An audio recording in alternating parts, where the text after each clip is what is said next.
What's going on, y'all? Welcome back to the channel. Full court heave. It's your host, Shaygoon. We had so much happen. I don't even know where to begin. First off, let's just shout out a warm welcome to Gradey Dick. Ladies and gentlemen, the very best jersey this team has ever had is now available. The Gradey Dick jersey is available. Go get you one pronto. Get you one immediately. I can't wait till the Raptors change their jersey, but a Dick jersey? Amazing. I don't even care what context you want. I'm buying one. I don't care. Walk around town and I came with the dick with me. You feel me? All right, hold on. That's too much. That's way too much. There's too many jokes. We're gonna have a beautiful time with this all year. I'm actually very excited, man. The dick has arrived. Dick on deposit. Dick on the way. Okay, come on now. Okay, I'm sorry. I did actually react to the draft and I recorded it. I was drinking a little bit and near the end of the video, it got a little messy. Got a little bit messy, so I'm not sure how much of that footage is usable. But I will show you my initial reactions to the Gradey Dick draft pick. And yeah, you can see them here. But before we do, if you're new to the channel, you could like the video right now. Subscribe to the channel. Leave a comment if you'd like. Just come hang out with us. We have a good time over here. And trust me, there's going to be a lot to talk about this year. I'm getting laid tonight. Raptors, don't fuck this up for me. I'm in a great mood, man. Don't fuck this up for me. Holy, he makes the commissioner look like a baby. Who's this toddler on stage? Get Captain Marvel off the screen. Wow. I don't care about this woman. Into every car they make. Oh, I'm lit, baby. I ain't gonna lie to you. I'm lit, baby. I'm lit. Cam or Gradey Dick. In the 2023 NBA Draft, the Oklahoma City Thunder select Derek Lively II from Duke. Yeah, we up! We up! Holy Mother Kathy, who played basketball. What are we doing? We gotta trade for another pick. Are we doing Kobe Bufkin, Gradey Dick, or Cam Whitmore? Any of them I'm happy with. Holy, we're good. Let's go! Let's go! Bro. After practice, he pick is in. Pick is in. Pick is in. Hey, everybody calm down. Calm down. Pick is in, bro. The pick is in, baby. Out on the line. Oh my God, I'm so stressed. I'm so stressed. Okay, come on. Scenario, I could envision Derek Lively. JJ, shut up, bro, shut up. Oh my God, let's go, Adam.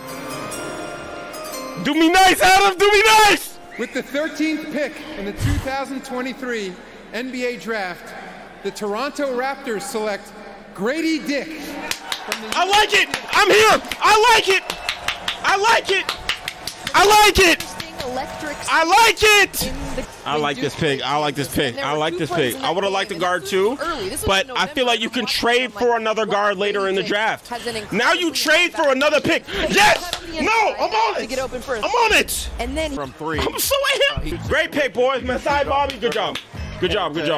Fred VanVleet, he's no longer on the team. And I know a lot of people are very happy at that. Some people are very upset. I'm somewhere in the middle. There were some situations where you could bring Fred back, but you were going to be potentially overpaying, in my opinion. You were never going to match Houston's offer, don't get it twisted. But even if you did bring him back on some type of deal that's north of $30 million a year, it's an overpay. Okay, he didn't make the All-Star team last year. I know the cap's going up, so we'll see, you know, percentage of the cap, blah, blah, blah, blah, blah. I'm not here to get into the statistics with you, all right? That's not why I'm here. There's plenty of channels you can go for that, all right? Emotionally, you know, like there's still, we love that championship roster, okay? The 2019 roster, I love everybody who was on that team. Fred included, I love everybody who's on that team. Eric Moreland, my guy, okay? Jody Meeks, my guy. Like, I love everybody on that roster. But let's be clear, sentimental value aside, if that's what we were going up against in terms of Houston and that contract, gotta let that go.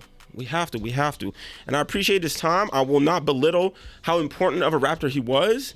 I'm not going to start tweaking and say he's a top 5 Raptor or anything like that. We got to still, you know, we can't be victim to the moment, but he did so much for this organization. Blood, sweat, and tears, man. You got to salute that. Appreciate you, Fred VanVleet. Fred's gone, and that means so much. So much is changing. So Fred left, and the Raptors pivoted really quickly to Dennis Schroder, which we're going to get to Dennis Schroder really quickly, but let's also talk on Jakob first.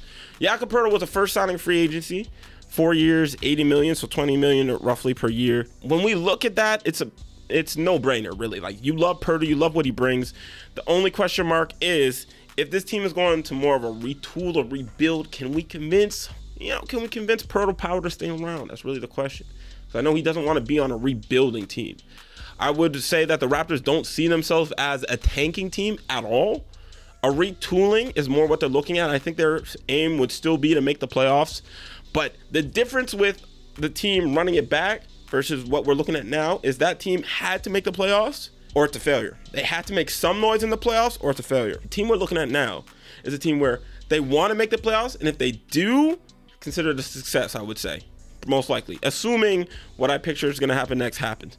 But that's the new goal for this team, right? If they don't make the playoffs, the season's not technically a failure as long as the young players improve and show progress. So, yeah, Jakob Poeltl's here. I think he fits both timelines. I just hope that if we do make another big move that he sticks around. His contract is, of course, not fully guaranteed or can't be fully guaranteed until July 6th. Let's keep it going. Dennis Schroder. Personally, like Dennis Schroder. I know there's a very mixed bag on him, but I tweeted out, as soon as this happened, I tweeted out that I was very happy about this move. I think ultimately he brings something that we don't quite have on the team, or at least we didn't have last year. In terms of a guard that can actually go downhill, get to the cup, I really do like his passing. He's got a little sauce to the passing. The shooting isn't there like the way Fred is. I understand that, but I don't think it's going to be as big of a concern as we initially think, because I still think this roster is going to look significantly different come the regular season. If that's the case, you can still add a bit more shooting, and I think the things that he brings you, it's still better as a creator than some of the other options that were available. I really would have liked Gabe Vincent. You could really talk me into Gabe Vincent, especially if you're looking in more of the run it back camp. As much as I want to say that's a real option, I think this is how I view it. Let's break down. I don't want to talk about too much. Is Pascal getting traded? I would say it's a higher chance that he gets traded than he doesn't, because the Raptors love Pascal, right? Pascal's value is pretty high right now, but Pascal had a really good year. Showed he can be somewhat of a number one option. Definitely 100% can be a number two option on a championship winning team. So a lot of teams that have one star, which a lot of teams, whether or not we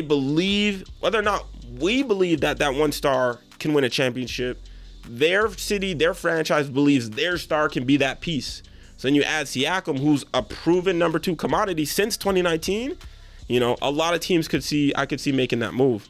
So we'll see what team offers the best deal. I know Atlanta has been the most aggressive, and I really think this gets done. Getting back to what I was trying to get into earlier, but you know, there's a lot going on, all right? My brain is a little scrambled, but there's a lot of mutual love between Pascal and the Raptors organization. I think they tried to run it back. I think now that Fred signed with Houston, they have that out in a way, all right? They tried to run it back. They wanted to sign Fred. As soon as you don't sign Fred, you realize, okay, just shooting alone, this team took a big step back from where we already did not have a lot of shooting. So I think that kind of excuses them and say, hey, we tried to run it back. Fred took a contract he had to take. We're not mad at Fred, but now we just lost a big piece for nothing. We as an organization need to recoup assets, and we also think that this might be a time where it's not us, Pascal. We didn't want to trade you. Fred forced our hand. What can we do? It's an amazing out. It's an amazing out. With that out now, I think we look at a rebuild. So what do we look at? All right.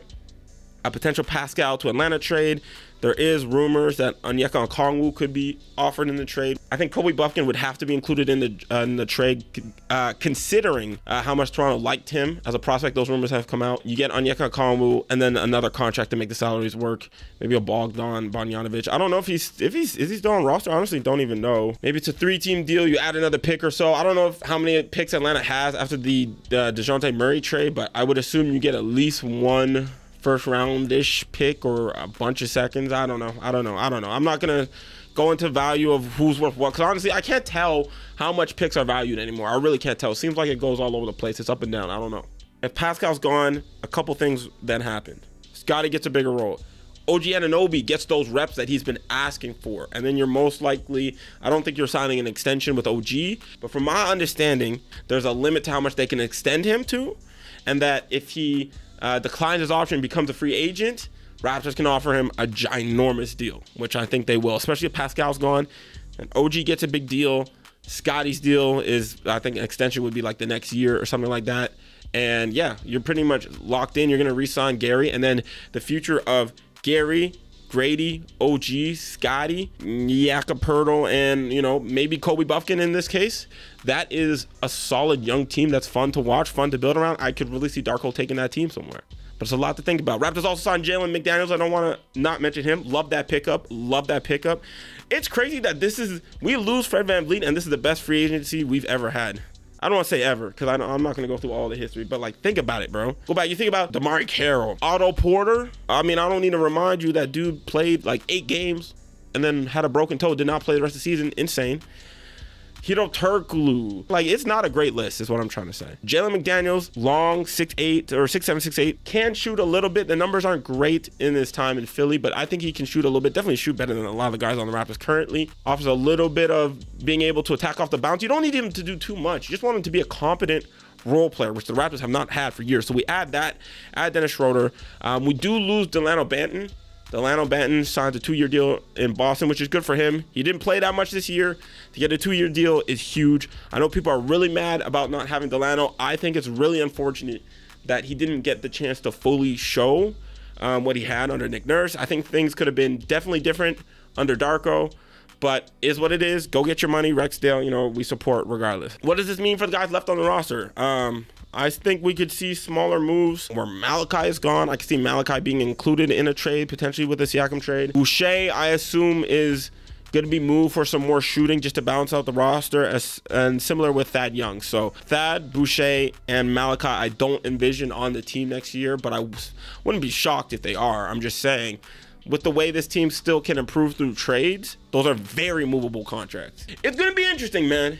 It's going to be interesting. This offseason already is crazy, man. We could see a Damian Lillard trade. If we want to talk about it really briefly, I did have maybe 3 hours last night where I thought, okay, Raptors could make a trade for Damian Lillard. And then I'm like, they're not making a trade for Damian Lillard. There are some pieces here. I believe the Raptors think that they could potentially have enough pieces to do something, but I don't think Dame would see it that way. I think Dame would see that the team needs more shooting. The team is a while away, and whatever they have to trade to give up to get Dame would make the team even lighter.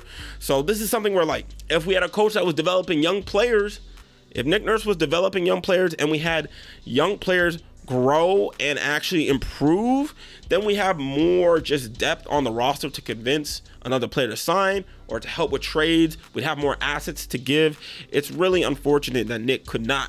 He did not trust anybody. Anyway, I don't want to get into a tangent about that. Needless to say, there's a lot happening. A lot could happen in the next couple days. Summer League starts very soon, starts in a couple days. Hopefully I get this video out really, really soon and no more news drops so I don't have to redo this video again. But I appreciate y'all. Love y'all. Thank you for checking this out. More coming, man. Summer League reactions. You know where to find that. Appreciate y'all, and that'll do it for me.